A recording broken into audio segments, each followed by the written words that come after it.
There are instances in child support where a parent may end up paying less. Well, in most of the time, it's when one parent lives out of state and they're paying for travel expenses so they can ask the court for travel reimbursement. Sometimes it's a wash where you don't pay any child support. Sometimes your child support is much less based off the evidence that you can give the court to show how much you're paying in travel expenses. The other time where we typically see a parent doesn't pay child support is if they have a 50-50 custody split where neither parent pays child support, but each parent is providing and supporting the child while they have the child in their possession.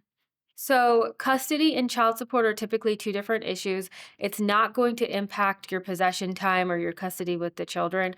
But what a parent who is not receiving child support can do is go and ask the court for an enforcement, which basically the court will summon the other parent to come to court who is not paying child support, have them pay the child support. A lot of times there's jail time that comes with not paying child support. Although the courts, it's not very typical. What they do is you'll be put on probation as long as you pay the back child support, the current child support, the attorney's fees, and anything else the court orders, you'll be fine. Typically, I would recommend that you have an attorney file an enforcement for you. The reason I say that is enforcements are very technical. You would have to go to court and prove that the other parent has not paid the amount of child support that they should have paid, how much they need to pay.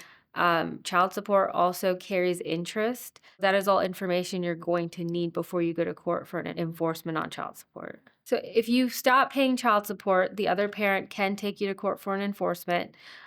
It doesn't ever stop. Even once the child turns 18, you still carry that child support with you. What can happen is the other parent can waive the child support if they choose to. What they cannot waive is the medical costs associated with Medicaid if the other parent ever needed to pay for Medicaid for the children. For back child support and the Medicaid that was not paid to the state, both do carry interest. And that's something you're going to be obligated to pay if you're late on child support.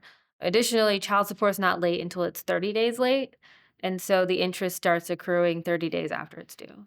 If you are not receiving child support that you should be getting, give us a call at the Bayley Law Firm and we're happy to help.